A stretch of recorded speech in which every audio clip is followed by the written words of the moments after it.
Alright, hello, welcome everyone. Welcome to today's art stream. My name is Brandon Blitz, I'm a variety streamer. I stream lots of video games, chat to this me, as well as I stream art, I do programming, and hopefully sooner or later I get to stream 3D modeling to everyone here. That being said, welcome everyone. I hope y'all having a good day with Blitzies. Alright.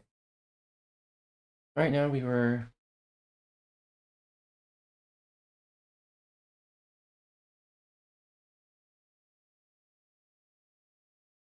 Alright, yeah.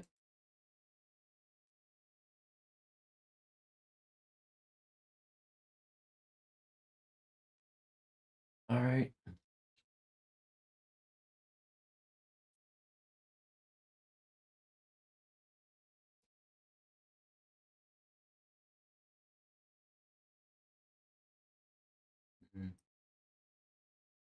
I forgot. It doesn't really work.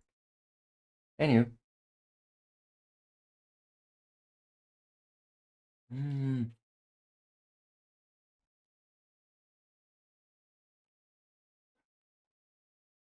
Alright.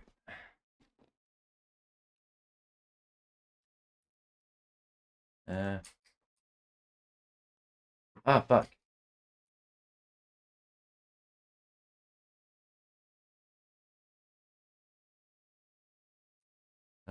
Anything going on with the tracking? Hello? Alright, tracking crashed. Hold on.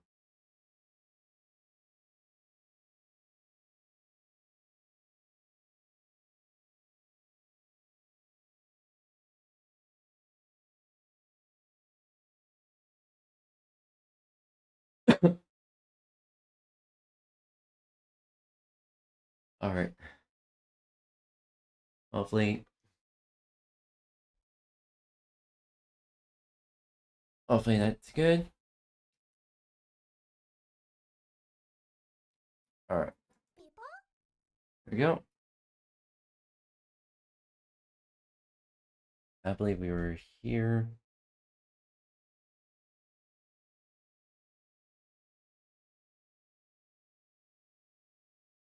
The zoom button. Alright. Alright, let's get started. The 𝙂𝙚 incident. Addiction is a chronic condition characterized by a compulsive urge to engage in a specific behavior like drinking, substance abuse, or in this case, Clash Royale. A young man had grown so attached to the mobile game that it became the center of his life. He was a level 9 and was already at 3,600 trophies, which, honestly, is pretty impressive considering that this took place back in 2016. In those times, having just 3,000 trophies would literally place you in the highest arena. To put it into perspective for today's time, it'd be like getting to 15,000 trophies when you're just a level 12. In other words, he was a sweat. Each victory gave him a rush of validation, and each loss felt like a personal failure.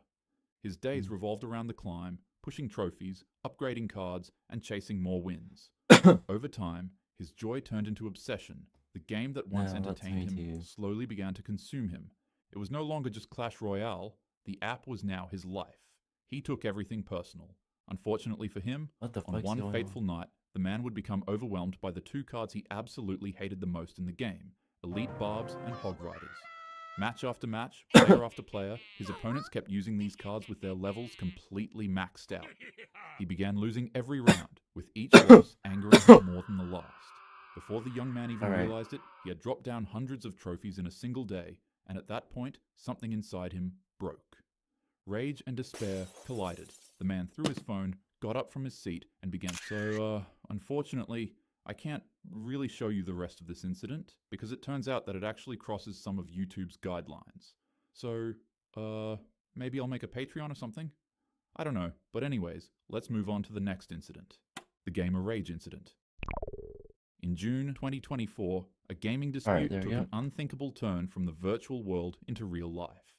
After receiving constant trash talk and beratement from another player on a dying video game, a 20-year-old man from New Jersey finally decided that enough was enough. His favorite video game was shutting down at Seizures, his life was stressing him out, and this player was still trash talking him.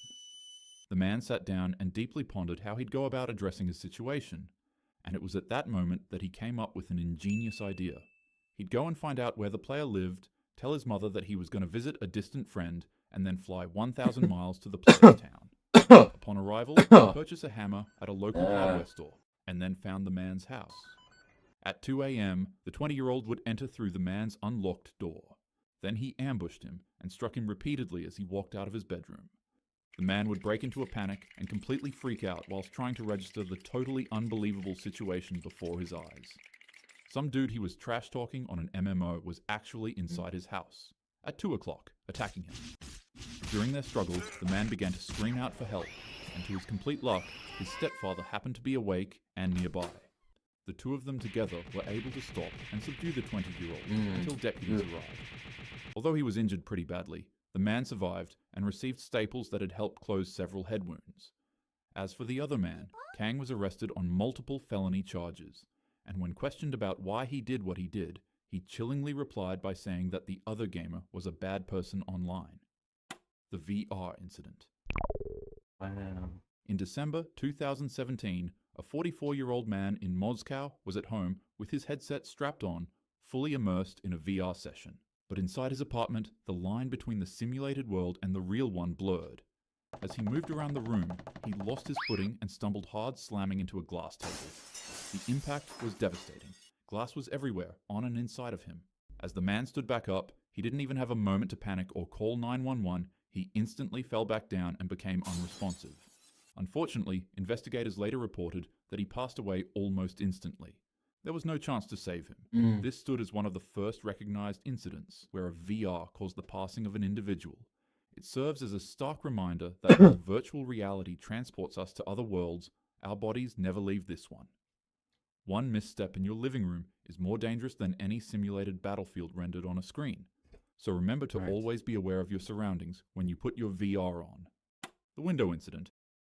As it grew dark outside, it rained and thundered on. This night was supposed to be a quiet, relaxing session of gaming for this 33-year-old man in the UK.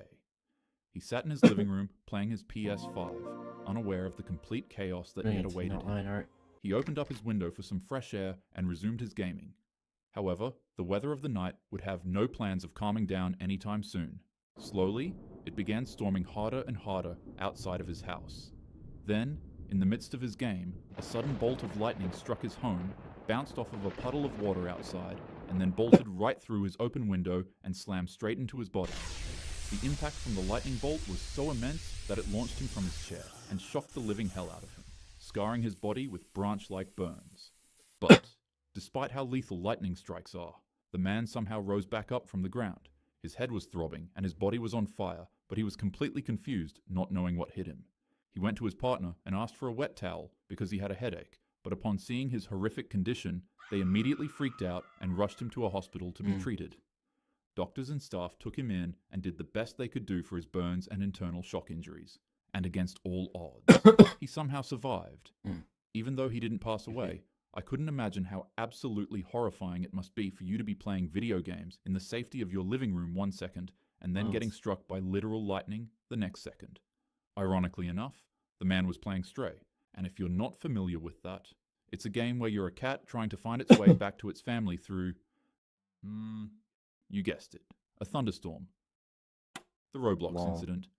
In the fall of 2024, a boy whose only escape was Roblox found their world warped into something unrecognizable. What had once been a game of building, laughing, and running soon became the doorway to a disturbing nightmare.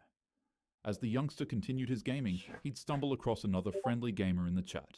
But on the other side of the screen was Tara Alexis Sykes, a 36-year-old woman from Pensacola, Florida. And unfortunately, she wasn't just another player, she was something far more nefarious. The woman reached into the child's loneliness and began speaking to him as if she were a close friend and someone who deeply understood him. She took her time and earned his trust, and then she revealed her true intentions. She began instructing him to harm his family members. She told him to burn his younger sibling with scalding water and to violently throw him at the tile floor. If his parents found out, she commanded him to sneak into their room at night and to do away with them. She would go on to tell him to burn their house down with aerosol and matches. But when the youngster attempted the first of these vile instructions, deputies immediately arrived to the house. They found that some of the parents' sheets were covered in spray and questioned why he was hurting his younger sibling. Paralyzed in fear, the truth finally spilled out. The kid admitted that there was a woman online who was telling him that he had to do what he was doing. It was revealed that this vile witch used a children's game to puppeteer a child into attempted murder. Sykes was arrested and charged with multiple felonies. She was held without bond and now faces decades in prison. Thank God. There are countless stories like these on platforms like Roblox. If you're young, do not talk to strangers. And if you have younger siblings, monitor them and always check up on them personally to ensure that they're safe and happy. The Hammer. It was supposed to be just another night, until a game turned into a motive for murder. In Russia, a young man was told by his parents to stop staying up all day and playing computer games overnight. His mother took away his keyboard, hoping to enforce some discipline, but unfortunately, his obsession was darker than anyone realized. That night, while his father slept, the youngster crept into his bedroom with a sledgehammer. Yep, he literally showed up with a 20-pound sledgehammer. He carefully covered his father's head with a plastic bag to ensure no mess would be made. Then he lifted up the heavy tool and swung it down at his head. He struck him woefully with 6 brutal swings. And sadly, his father would never wake up. Even though it was his mother who took away his keyboard, he decided to attack his father instead because he was afraid that he'd wake up and stop him. After the vicious ambush, he demanded his keyboard back from his mother. He then went to his room, locked the door, and went straight to his computer setup, where he would engross himself in an endless binge of gaming for hours until police were called.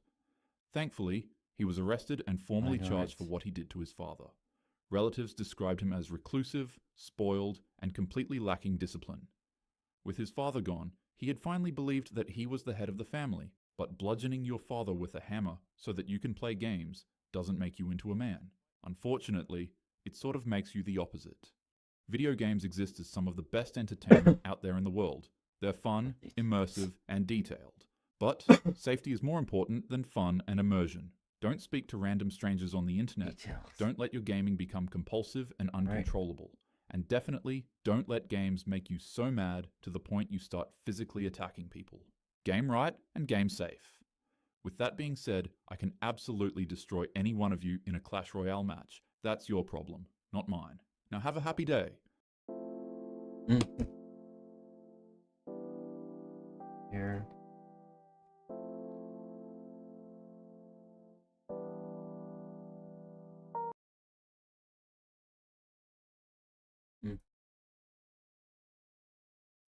Oof. That's rough.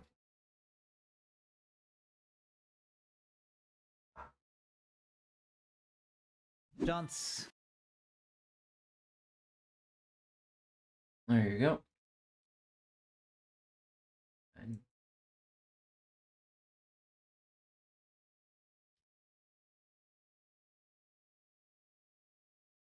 all right.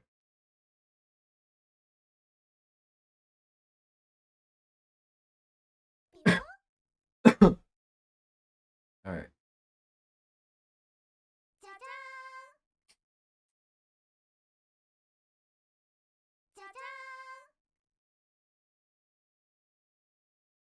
All right. That's still needed.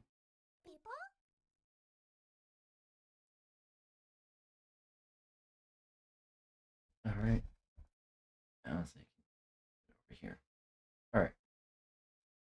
Dance, how you doing? Welcome back. Day 13 of the Need for Speed Marathon. Was it 14? 14. I think it's been pretty much a full year since the last time we played the 𝙂𝙚𝙣𝙚 mod. I'm not sure the controller is gonna work. Controller turns off while I boot the game. Wait, do we need to keep this Imperial or not anymore? I'm not sure. We will see. Alright, shall we chill with a round of cancer series first? Welcome to the 𝙂𝙚𝙣𝙚 Challenge series. So 100 events of pure cancer of submissions from the community, and what better way to kick things off than a race with the only car you will ever need. To unlock all things enabled. That was a mistake. Alright, don't change it during a cutscene. Do you guys remember this one? The Twitch Golf? All the way back from 2017 when we got the sub button. What is going on with all the trucks in this game, man? Okay, so we're playing with the Unlimited mod today, which massively increases the traffic. And we also have the cops unlocked, so we're gonna see a lot of cops too. I'm gonna need Gaming those chair. keys. I forgot about this. I said right now! We're playing with 100 opponents too. That messes up a few things. 100 opponents and I think 50 traffic cars is the current settings right now. My favorite cutscene. Now get out of the car. Why don't we make it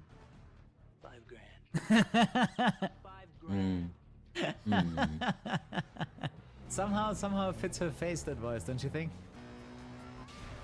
Oh, we do have invisible cars as again. I'm not used to this traffic density yet. Because usually after you dodge a car, you're good, right? You're fine, but now every time I dodge a car, there's another car. All of my brothers in this race. fucking Clone Wars, man. It won the war, but now we have a million crews everywhere. Get some leftover money. But this monstrosity. Imagine how much slower it gets when you have like 8 adults sitting in that thing. Shit. Oh, doing the wrong one. The game, oh god. I'm not even fast enough to go up the hill. There's actually one way to get a multiplier to 170. Throw it off a cliff. A white sports car. I mean, it does more than 150. That makes it nearly a sports car. I think that counts. We should have money for some upgrades. I mean, to be fair, the only thing we need is the engine. The engine might be the only thing we can get anyways. I don't know who came up with this one. That is so ugly. Right. It really seems like a bolt-on Wonder Boy. Now we're ready. Now we're ready to fly. So current tactics. Never forget aerodynamics +5.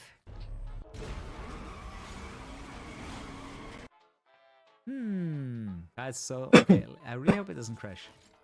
Okay, it does crash. Do we think it's a limiter? Something to do with the amount of races? 15 opponents. What if I start the event from the safe house? Alright. Let's turn off the unlimiter and see if it fixes it. So it is the limiter. Let's get a fresh version of the unlimiter. I don't know, maybe I have an outdated version or a broken version somehow. You know what happened? They asked for a GT wing and I heard a GT3X wing, so I thought they want like triple size. My bad. X-wing. That being said, we actually might get an Lol. God, that's a lot of respawn. Look at all of the respawn kills. Because they will respawn in the kill zone of the pursuit breaker. Especially when you're not directly looking at them. Even with aerodynamics +5. Right, it feels so sluggish. Like you actually how do feel I- the weight of the car. Like how much time it takes to get this car moving. Oh yeah, you get everything. 6 markers. You're not missing out on anything. I quite like that. Because I think everyone is always like, I missed this, I missed that, I didn't get this. Oh, here's what I Alright, wanted let's to see do. what we got. The MPV. What brand is that even supposed to be? Short Mazda. curve. Right, there's the Kunto. Cobalt Passat. Lada Samara. Could be fun. Could bring back the Lada Samara. Might want to bring back the Samara. I haven't used it in a while. As much as I want to watch this, probably already got copyright anyways. I can't.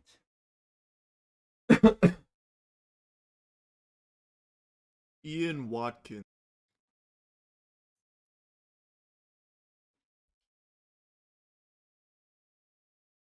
Ah.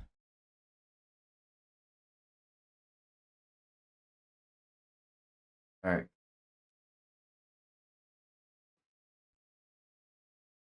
Ian Watkins. If you're familiar with that name, you probably just puked in your mouth a little bit, even just hearing it. But maybe you don't know that name. Maybe you're familiar with the band that he was the lead singer of, Lost Prophets. They were a huge band back in the early 2000s. In fact, when I was a kid, they were one of my favorite bands. I even had a website I made in 4th grade called coldflames.pixo. I tell you, it could have been the next Facebook. I was ahead of my time. And all over that website, I had Lost Prophets music blasting because I really loved their work. And then in 2012, it was revealed to the world that Ian Watkins, for years, had gotten away with unimaginable evil and is one of the most infamous pedophiles in music industry history. He's like the Diddy of rock music, I suppose. It is unfathomable the shit that he did. I made a whole video on his history 3 years ago. I don't know. It is a lengthy and disgusting history here of unfathomable evil with 𝙂𝙂𝙖𝙗𝙗. He attempted to rape babies, like actual babies. It is beyond anything you're probably imagining. Like the worst things you can think of, he did. And he wasn't exactly like quiet about it either. He was very proud of all of it. The password to his laptop was even a reference to how he fucks kids. And then in a recorded phone call to a fan while he was in prison, he said that this whole thing was 𝙂𝙗𝙣𝙚𝙧𝙖𝙀𝙀. His sick, deranged fans would actually present their children for him.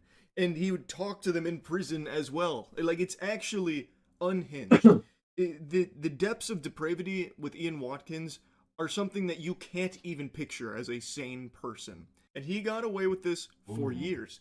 Again, this wasn't like the biggest secret in the world, like the fucking KFC 11 herbs and spices or anything. This was something he had been reported to the police for multiple times, but they didn't take it seriously. And in fact, the only reason he ever even got apprehended in the first place was on unrelated drug charges. Like, it's actually fucking infuriating, really. But he did finally get arrested. All of this information came to light, and he was serving a 29-year sentence, which, by the way, is crazy that it wasn't like multiple life sentences for all of this shit. I cannot believe it was only 29 years. I understand the laws are a little different over there when it comes to maximum sentences, but even still, the fact that he was going to be released in the next 16, 17 years means he would have been a free man again in his 60s. And for a fucking monster like this, I have no doubt he would have gone right back to raping children, babies, all of that evil he would have been engaging in immediately upon being released, no doubt. Now I say was because that's in the past now. He's dead. 2 fellow inmates stabbed Ian to death yesterday with a knife. It was first thing in the morning too, so this was like the #1 thing on their to-do list for the day. They must have just got up, stretched, got the sleepies out of their eyes and said, alright, let's go kill that guy. So they did. Now, of course, I have no idea who these 2 guys are or what they're in for, but I do believe that the death of 𝙂𝙂𝙖𝙗𝙗 here just saved a bunch of children in the future. Because he was going to be released. He was going to be back out into society breathing the same air the rest of us do. And he point blank says that he found it to be mega lols and showed no remorse or any kind of like change or anything. So there's no doubt in my mind that when he would have been released, he would have went right back to doing this same shit, preying on children.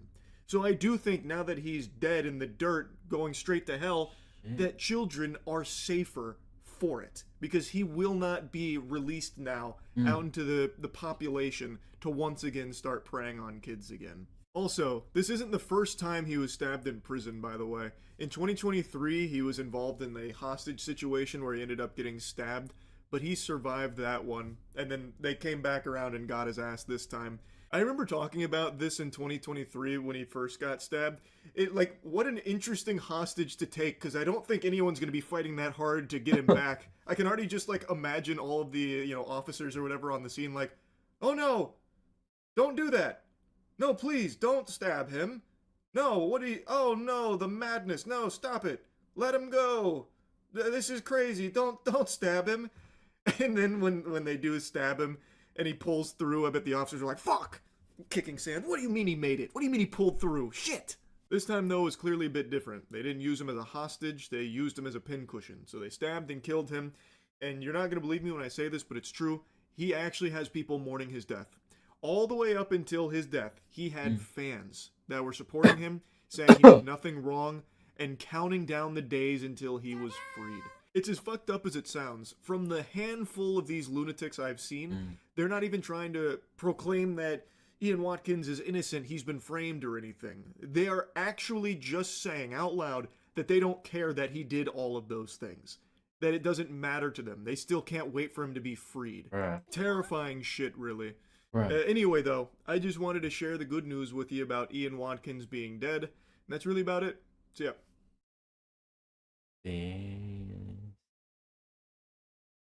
Okay, I actually like this. His hair's now.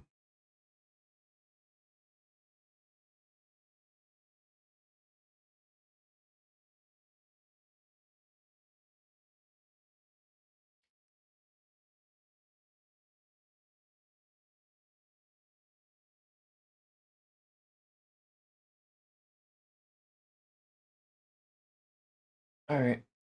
Alright, let's see here.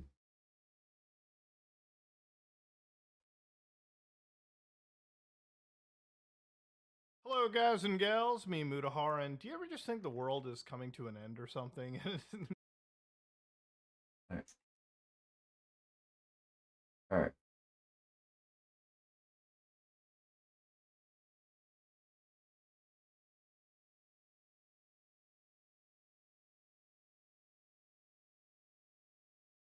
Alright.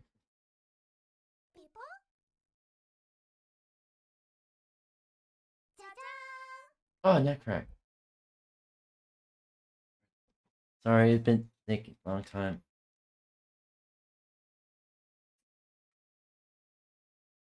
Alright. Continue. Oh, fuck me now.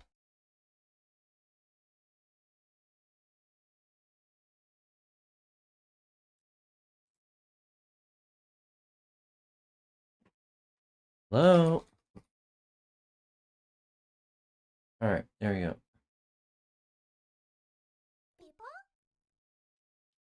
Hello, guys and gals. Me, 𝙂𝙚𝙣𝙚𝙧𖖏, and do you ever just think the world is coming to an end or something? Maybe we're all just cooked as a species. You know, ladies and gentlemen, something that I hate about the world is how much we as human beings argue and not get along. I feel like we're all getting sort of conditioned into a place where we're just too busy fighting each other rather than seeing the actual forest, right? You know, rather than seeing the bigger picture and everything. Now, ladies and gentlemen, I made a lot of videos in the last 2-3 months about surveillance, about your privacy, about shit like ID verification.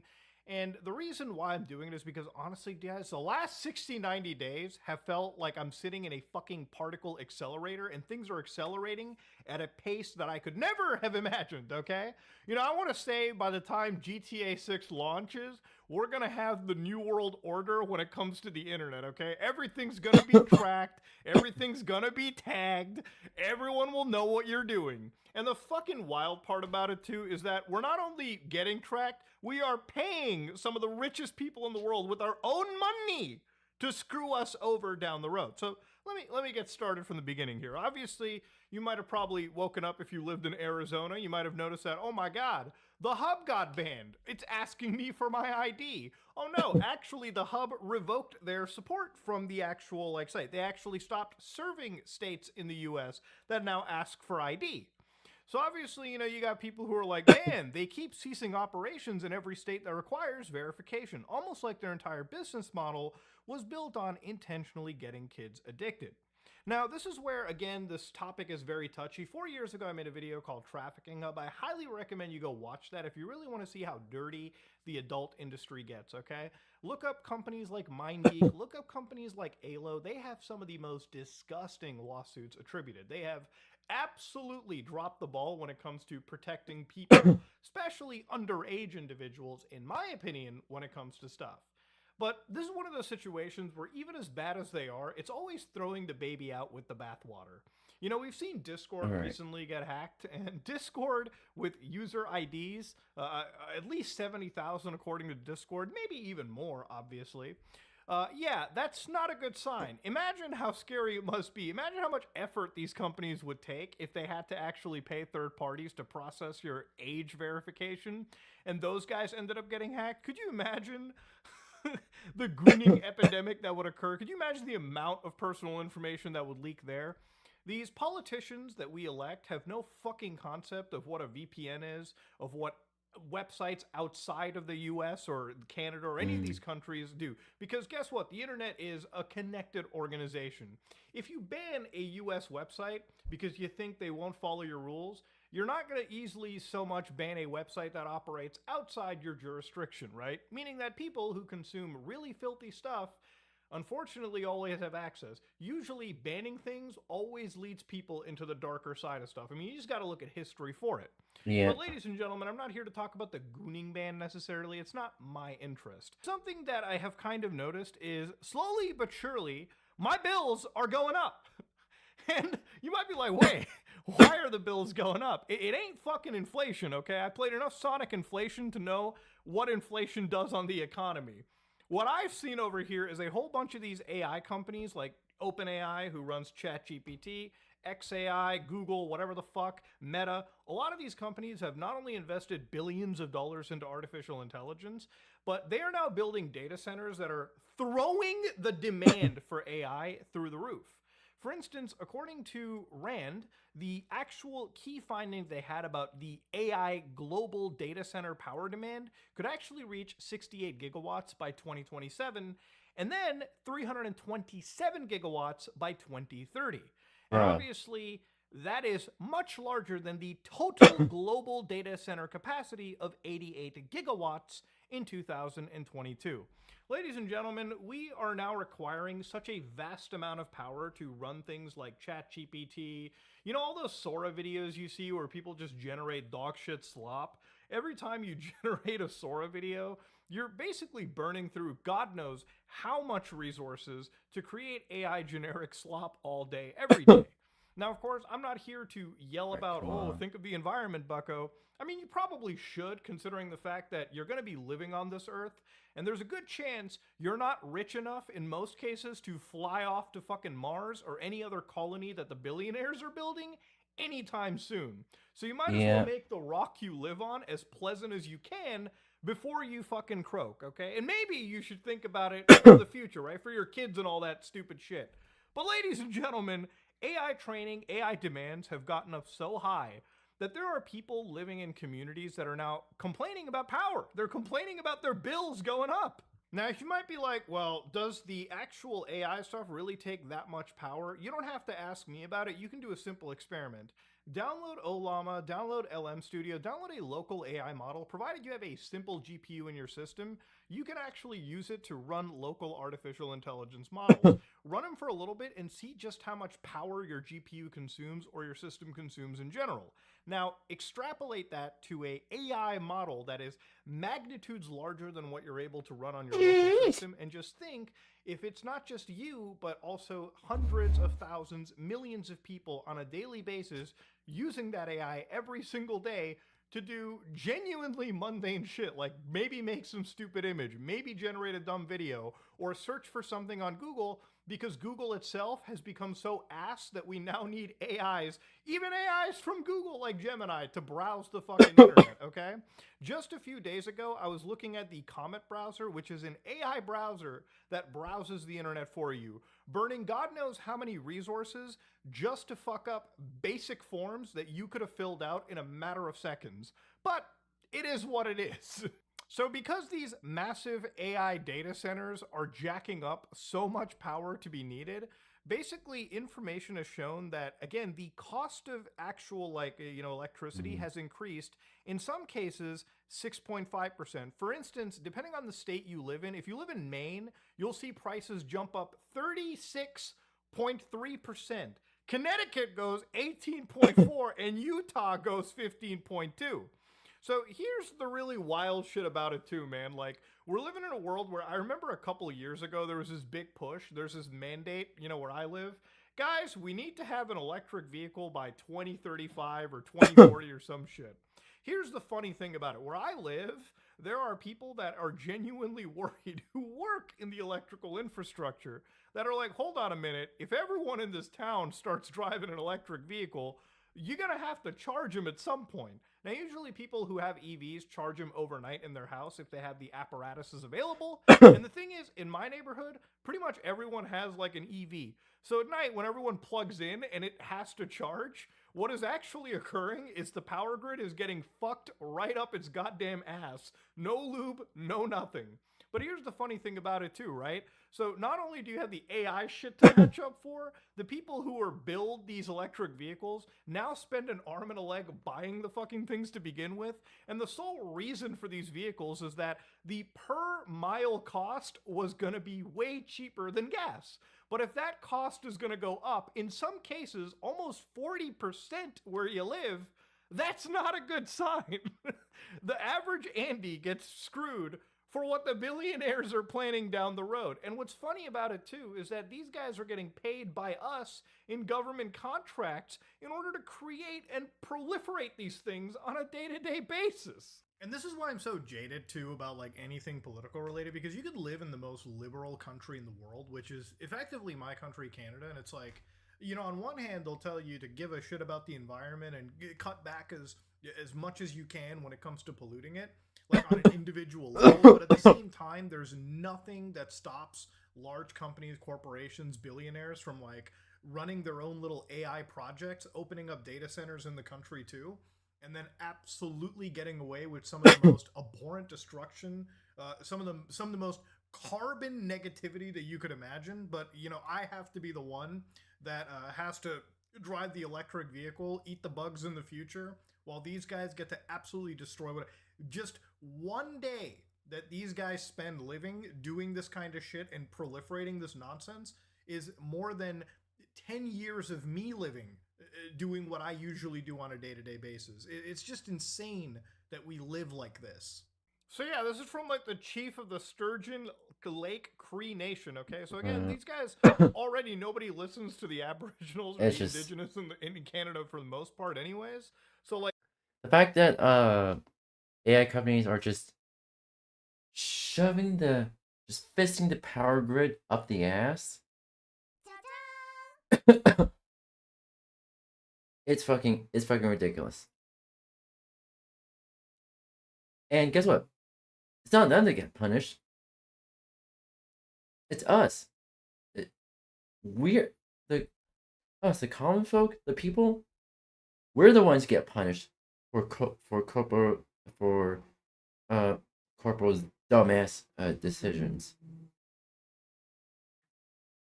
I don't fucking understand. And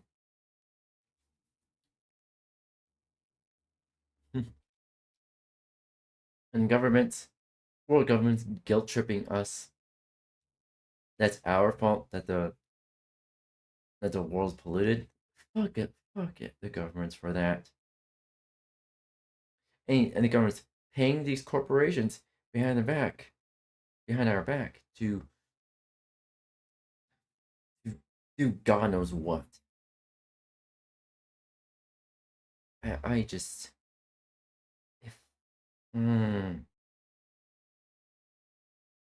pisses me off and a fucking half.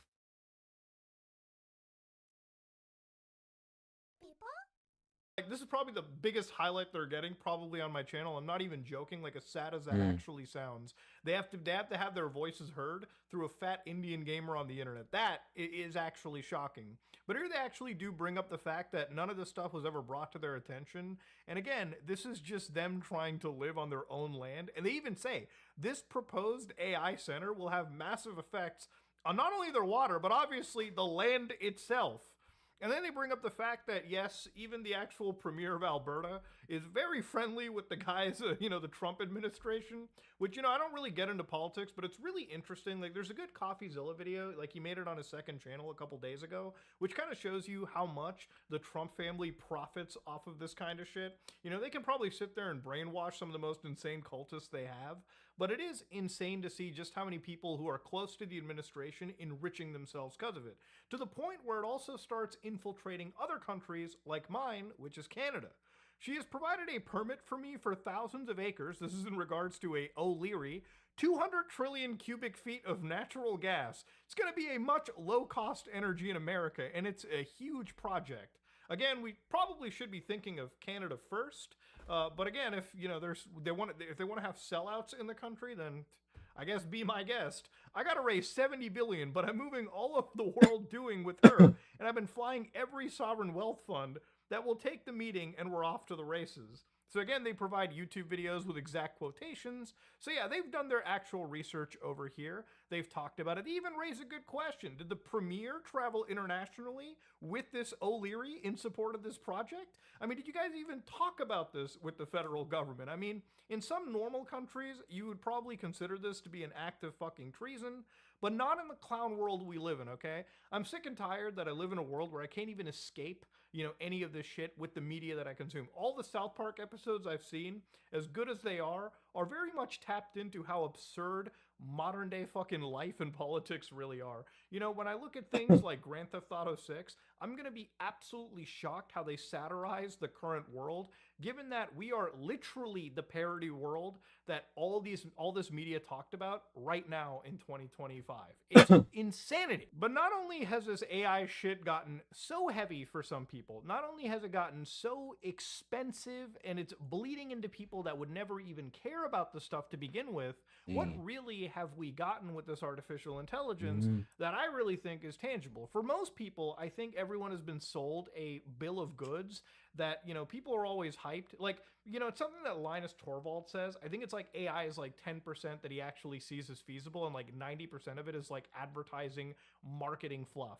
You know, for a lot of people that work in industries like the medicine industry, like there's a lot of good shit in the medical world where, like, I guess AI is used to help solve or, you know, cut down on a lot of the intricate labor involved with curing diseases.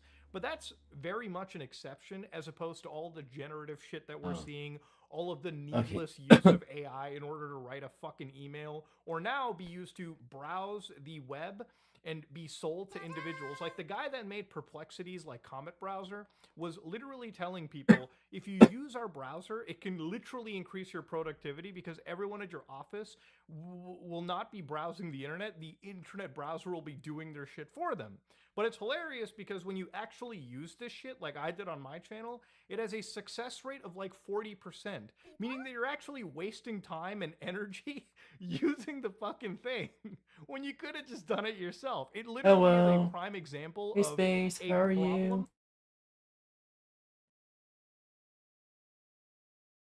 Where is he?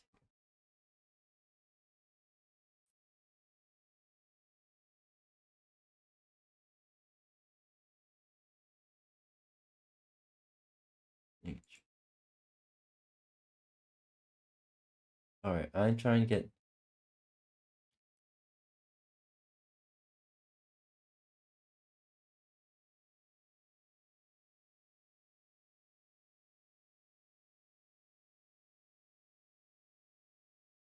Ooh, okay, okay. Not pattern.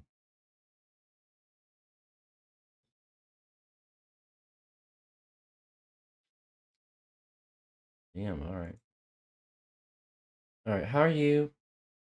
Currently drawing. Like a solution, trying desperately hard to look for a problem to solve. That's where it kind of is. But it wouldn't really just be that drives me insane. A lot of this AI stuff has sort of peeked its way into Google, YouTube, any of the social media stuff that we consume, to the point where even if you're like watching a video on YouTube, it's actually quite difficult to deal with like to not encounter the AI stuff. I mean, YouTube Shorts is coming at us with constant AI nonsense. I think at this point, most of the fucking ads that we're seeing on YouTube probably are just generative AI. And I've talked about this when the video stuff was getting really good. It's to a point where I feel like YouTube AI over moderates the comments to the point where I have to periodically go to my comment section on YouTube and just start approving stuff that YouTube's like, you know, filter immediately throws into the shadow realm. Something incredibly innocuous. Like if you type in a swear word in the comment section, like there's a really good chance YouTube will automatically throw that into the shadow realm and I have to spend time trying to dig it out. I mean, not just on YouTube, but just even going into Google, like looking for something and immediately getting blasted with like the Google Gemini result just shows me how much energy we're wasting on things that probably don't need to be like, you know, that probably don't serve a real practical purpose. The other thing that's really gotten me about this too is that, you know, about in August, I was talking about a situation regarding Instagram bans, these false bans that have been happening, where literally tens of thousands of people were complaining about Meta banning Instagram and Facebook accounts because apparently their artificial intelligence was just flagging people, in some cases falsely, as being child predators. We're at a point where a lot of AIs are now existing to moderate human behavior on the internet, maybe even synthetic behavior with how much AI shit exists on these social media platforms. And the AI moderation Alright. is not like a human being. Sometimes the false positives trip, bans accounts, and labels them as actual, That's what scares me child sexual predators. the A couple most. days ago, I did talk about this, and I mentioned the fact that Google's AI is actually apparently picking apart accounts that are using their Nano Banana tool, which is like this ultimate Photoshop tool that they have, and accounts can randomly be banned with actually no appeal. So according to, again, the fellows over at Google, right, one person actually says, this is their story, they took a childhood photo merging tool where they took a photo of themselves as a kid and then themselves as an adult, and they asked it to hug their younger self, okay? It was a simple little request, and obviously the Google account then gets suspended for an alleged CSAM content violation despite using only personal appropriate images. Now again, the AI is not a human being. It just moderates automatically. And when you're getting yourself banned for something as serious as CSAM content violation, which is really something that I started seeing probably less than a year ago that these AIs were doing, that's not the future I think we should be in. In some cases, 2 years ago, Google Photos even came out and they were like, account was disabled for CSC misunderstanding. Close family member gave birth recently and I took photos of them and the newborn, which were uploaded to Google Photos so I could share with them and other family members. This ended up disabling my account with a message. Now here's the thing. All right, what's really wild about this is imagine if this is like an innocuous photo. Like, obviously I could imagine taking photos of the birth of your child. I don't think that's an unrealistic thing. There's people that record whole fucking home movies of that shit. Now, with phones that are automatically connected to Google in times for auto backup like most Android devices, imagine taking a photo, throwing your phone away and then it auto backs up and then you find out later, oh my god, I can't log into anything because Google automatically banned me for something so fucking serious. Now, obviously, this was 2 years ago. It might not. Which is why I always turn off automatic backups. Because I don't want everything backed up. Let's say, what if I take a picture of some, I don't know, tax documents to send to email to a tax attorney. I don't want that backed up to Google Photos. You see why? Not have been the artificial intelligence, but I can only imagine with the amount of false positives that are coming up, this is about to get even more intense. Another situation is this is what it actually looks like. Accounts are disabled. Looks like the account has content that involves a child being sexually abused or exploited. This is a severe violation and might be illegal. I love how they say and might be illegal. That's just like a legal way for them to cover themselves, maybe. How is it that you can say that you have content that involves a child being abused and that might be illegal? Dog, it is illegal to have stuff like that. But the question we now have to ask is, how are you just proving such a heinous accusation? Because ultimately, this is a pretty heinous accusation to the fucking user. And there have been people that have had the law enforcement investigate them and ultimately had to clear them, only going through a pretty long legal situation, obviously involving something very serious, and especially when your friends and family and like people around you pick up about what you're being investigated for, that leaves a seriously permanently sour note in anybody's mouth, because it's such an emotionally charged thing that AIs now are accusing fucking people of. But again, what really also baffles me in this situation too is this. So a lot of these big tech guys apparently recently have come out and started to maybe hint at the fact that all of this shit might have actually been bubbles, right? For instance, a quote from Sam Altman was the first to warn about these problems. When bubbles happen, people get excited about a small core of truth, which there is some small good nuggets to AI. The internet was real, technology was important, but the enthusiasm got out of hand. And I think that's pretty important. A lot of this AI stuff is a lot of spent resources for not a lot of stuff in actual tangible returns. But obviously, none of these guys are against artificial intelligence because ultimately it's allowed them to balloon their wealth to an astronomical degree. Guys like Elon Musk, guys like Larry Ellison. Larry Ellison is the funniest example here because you're not misreading this. This guy is now worth $352 billion, making him the second richest man in the world. And what has Larry Ellison been fucking talking about in regards to AI? Well, listen to some of this shit. Securing schools, we think we can absolutely lock down schools so that dramatically reduce the case of anyone being on campus that doesn't belong on campus, and immediately alert second, basically beat to death another citizen in Memphis.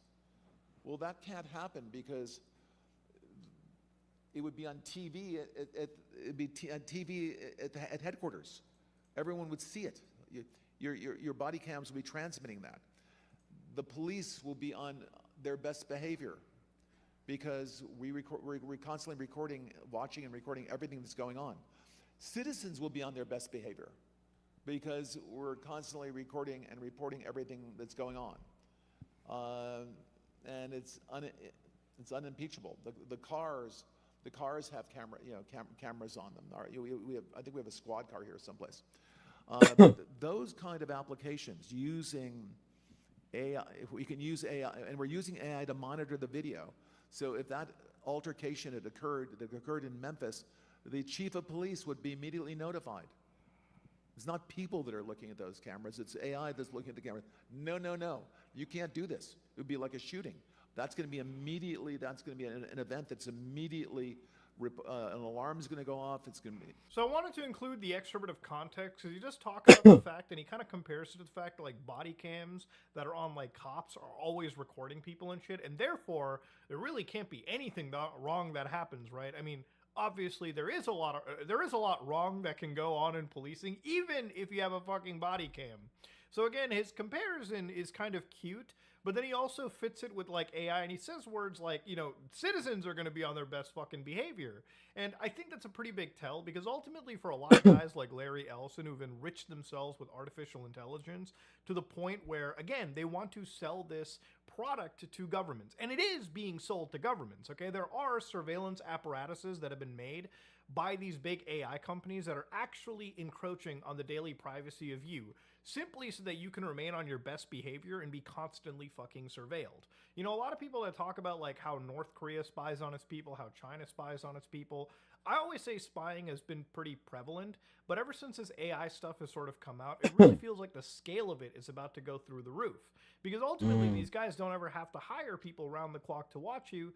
They just have an omnipresent Big Brother Eagle Eye AI watching every single thing that you do. And again, to compare it a little bit to the Google AIs and the Meta AIs that have been falsely flagging people, how can you trust in artificial intelligence's judgment when it's already failing basic shit like that? Again, for a lot of these guys in this pit, people like Larry Ellison are just creating like every single possible avenue for them to pick up a government contract and sell people artificial intelligences. It's not too far away from the fact when literally a month ago I was talking about how, you know, Louis Rossman and again, people who live in Austin, Texas were protesting their city because apparently there were AI cameras placed all over downtown that were cataloging people's traffic so they could build a net of individuals and track where they go, all without warrants and all that crazy shit. Thankfully, in the city of Austin, because of their people protesting, they actually dropped those AI surveillance cameras, so a little bit of win to the people because they woke up and gave a little bit of a shit. But the fight is so far from over, and that's one of the reasons that I'm making this video. And I want you to remember, you know, services like Oracle, like literally 3 years ago, they were actually sued in this situation for being apparently a worldwide surveillance machine. Inside one of the lawsuits regarding this, you could even read that their data marketplace, because apparently at some point they were actually registered as a data broker. And for anybody that doesn't know what a data broker is, it's a company in the United States whose job it is to profile millions of people, grab every single bit of information on them, and sell them to individuals, you know, that are really interested in people. So data brokers profit from the location data of millions of people, posing serious risks to Americans everywhere, I would say any person, by selling their most private information. When abortion is illegal, researching reproductive health care online, updating a period tracking app, or bringing a phone to a doctor's office all could be used to track and prosecute women. Which, you know, that's just one example of it, right? Imagine if you were a protester or a dissenter. Imagine having easy access to your location data, who the fuck you're interacting with, what you're doing, and building a profile. And, maybe that ends up being the knock on your door, the reason, that you end up being in trouble one day for something that really isn't even a crime. So again, the data marketplace for them trades in personal data that Oracle itself collects via the 𝙂𝙚 tracking pixels, or personal data that private companies collect from their own users and sell directly to Oracle clients. Personal data that other third-party data brokers collect and sell to Oracle clients on the data marketplace. So it's just a whole bunch of creepy billionaires buying and selling your personal information and selling and profiteering off of that. And now when you add in artificial intelligence to the mix, well, the surveillance and tracking goes through the roof. Again, to go back to the world's real-time billionaires, it really feels like most of the people in the tech industry are sitting pretty happy running these AI companies and basically profiting off of the new surveillance machine that is starting to take hold of the world, really. It's to the point where companies like Palantir, for instance, right? Like, you can read this from the New York Times, where they say the administration, the current one, has expanded the work that Palantir does across the federal government in the recent months. The company has received more than $113 million in spending since the president took office, according to these public records. So just imagine, it's not a check that Trump writes to these companies for like $113 million. That's your tax money that gets taken from you at the end of each fucking financial year, quarter, whatever the fuck. And then that money is used by the government you keep fucking paying every year to then pay to these foreign companies or whatever to spy on you, okay? Like, it's fucking insane, the world we live in, right?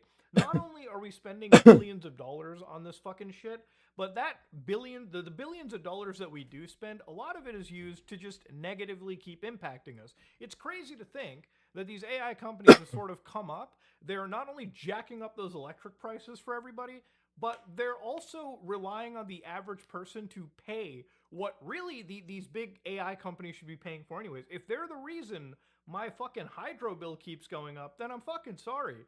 They should be the ones paying and not me at the end of the day. They're the reason that the usage is through the roof. And it's not just any of these billionaires too. It's kind of insane to think that obviously when it comes to, again, even Palantir, guys like Peter Thiel have been running these crazy private like ticketed events where they've been talking about the end of the world and Armageddon and the Antichrist and everything. It's to the point where anybody reporting on this ends up getting blacklisted from these fucking events. But for anybody that doesn't know, in the last month, Thiel was basically running like lectures all across San Francisco where he's talking about the Antichrist and the Armageddon is coming, and who Thiel is a smallo Orthodox Christian, believes the harbinger of the end of the world could already be in our midst, and that things such as international agencies, environmentalism, and guardrails on technologies could quicken its rise. I don't know if this is ketamine or just delusion, but it's just insane to me, like, looking at this and just reading from somebody who's using religion and like aspects of a religion to try to like subvert the fact that ultimately, if you really actually thought about the Antichrist or the end times, it would literally be these people that are using it to surveil on mass populations, attempt to control speech through, again, the surveillance, have people hidden in, and again, the amount of wealth these people accumulate off of the backs of the average person, while ultimately, in the long run, ruining the world for them, is fucking insane. And the thing is, people are so busy fighting each other that they don't even really look at these guys and see what they're doing. In a record amount of time, guys, like 3 to 4 months, they have absolutely started the fucking shift and are turning the world we live in into a less private, less secure, and ultimately a world that these people want to control through their mega corporations, okay? It's just, like, I hate to be, I feel like sometimes I'm the only person looking at, the bigger picture, while everyone in the world just keeps fighting. And again, it's not even just the AI companies that they want to control or just mass surveillance. We're already looking at, again, world leaders just admitting to the fact that they are actually going behind, and buying up social media companies for propaganda purposes. And going back to guys like Larry Ellison, it was insane because literally, as TikTok was being sold off, Oracle, his company, ends up purchasing an 80% stake in TikTok in the United States. And again, what's really insane about it too, again, is, you've got the Israeli Prime Minister, Benjamin Netanyahu, going, Yeah, by the way, if we're going to absolutely, rebuild our image, by the way, we need to absolutely use social media. Like he even admits in a quote right over here, social media is the most important weapon to secure our base in the United States of America. So obviously, look, I don't care what your views are on me. I'm sure your favorite political YouTubers probably said whatever shit they wanted to say about me, that I'm a genocide supporter or some shit like that. But since I have a platform, I might as well clarify things since I've already discussed this. And I have no issue discussing the genocide of a people, obviously. So the thing about it is, obviously, it's a holy war. It's a very complicated situation that has lasted longer than even Israel has existed as a country. But the thing about it is while Israel exists, the leadership is absolutely using their military, and I'm not even going to call them a defensive force because that's just a very clean way of saying a military force. The Israeli military absolutely is barbaric against a group of people. They use their might and technological superiority to genocide and kill a whole bunch of people that are not even close to their weight class in terms of combat and technological capabilities. In a span of 2 years, the amount of wanton violence exhibited by the Israeli government is absolutely abhorrent. You've seen people that are not putting any effort into preventing the loss of civilian life. In fact, if anything, the Palestinians are treated like they're not even human in that case. There's no consideration, I feel, put into it. And the world is watching, the world is talking about it. And, people like Benjamin Netanyahu are considered war criminals, I believe, at this point, and they should be tried for actual war crimes. Now, the thing about it is, looking into this situation, I have no issue, obviously, saying the Palestinians deserve assistance, and if you can donate money to them, please do so. It's something I even said on the H3 podcast probably months ago. Details. And, the time I was on there. And I had said that, during the month of Ramadan, watching a photograph of a Palestinian family eating on the broken remains, like a second floor of a building that had half of it defaced, these people obviously didn't care about dying. They were just enjoying whatever time they had before the missile would attack them. It was just one of the most heart-wrenching things to have seen. And the thing is, it's one of many images in the world. Now, obviously, the world is watching, and all we can really kind of do is protest and speak to our government leaders and say, do not assist the Israeli government, yada, yada, yada. And wherever that may lead, will lead. But the thing ultimately is, going back to the TikTok point, you have leaders like Benjamin Netanyahu blatantly admitting that, I'm sick and tired of people rightfully calling me a genocidal war freak. That said, can we purchase or maybe have stakes in these, platforms like TikTok where there is a lot of pro-Palestinian sentiment? And, through this, using their algorithms, they can start to censor and propagandize themselves and clean their image when there really isn't any reason to be cleaning their image. Like, this is such blatant dishonesty, and the fact that they're admitting this out in the open and people aren't questioning it to the degree that they really should is pretty fucking disheartening. And it's one of the reasons I'm making this video, because at some point you kind of do have to talk about these things in amongst the goofy shit. You've got insane amounts of AI that are just completely, blasting people out as pedophiles when they aren't in many cases. You've got these same artificial intelligences that are jacking up the prices through the roof and accelerating a pretty bad course when it comes to the environment we live in. And at the same time, a grand use of these tools is built to spy on us. And the most ironic part is we're fucking paying for it, man. It's just, I don't know. At some point, I feel like these kind of videos are important because I get that it's depressing. I get that it's not what you want to hear. But, given that in Austin, Texas, like, they scrapped their AI camera program because people were out there protesting, because people did raise a stink, I think at some point it's worth, using a video on my platform to at least raise some awareness to the really negative aspects of this. And this is stuff that you can look up and verify for yourself, okay? You don't just need to take my word for it, and that's all I'm gonna say. But ladies and gentlemen, you gotta wake up from the fucking, dog shit that we're living in, and at least somewhat start addressing these problems before a year from now, it's all gonna become impossible to deal with. But ladies and gentlemen, this is me, 𝙂𝙚, and I wanted to just talk about this stuff Tomorrow, we're definitely going to stick to more positivity. I've got some Linux controversies to discuss.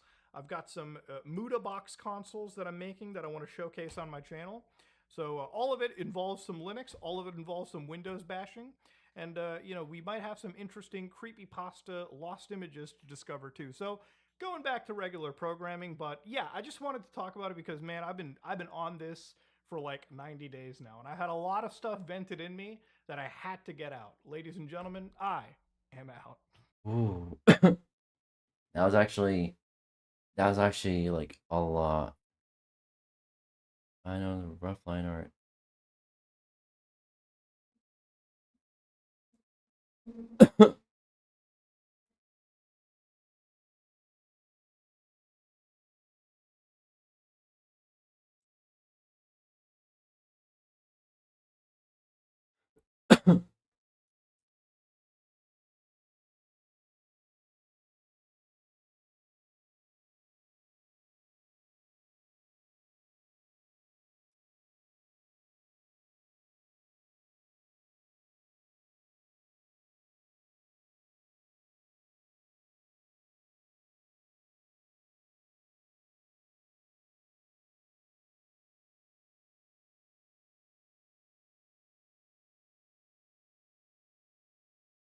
All right.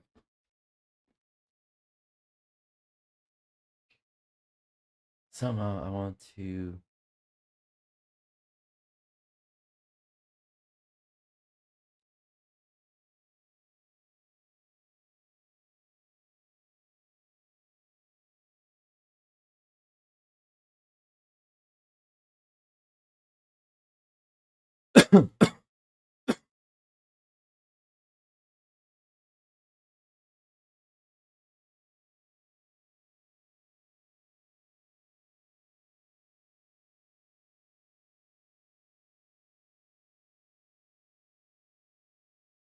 where is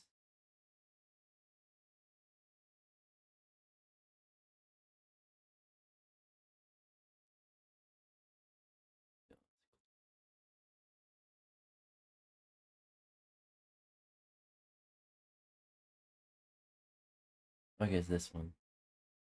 We need to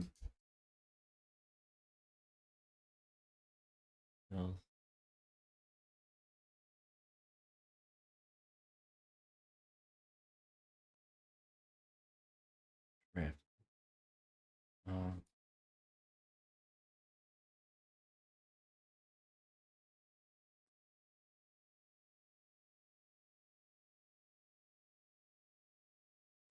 Alright. I need to use version real quick.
I'm back, chat.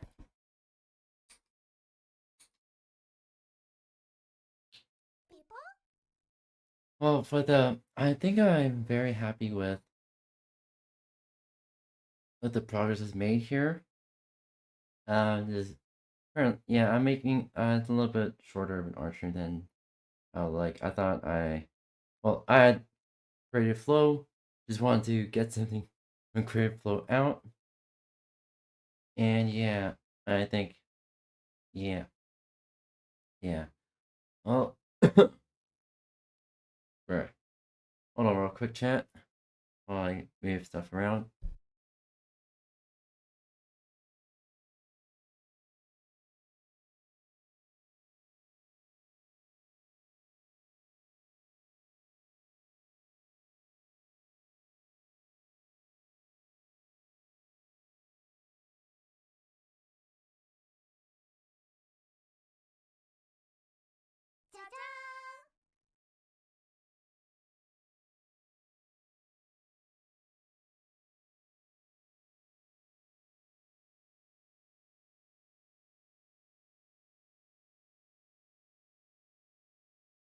Alright, chat.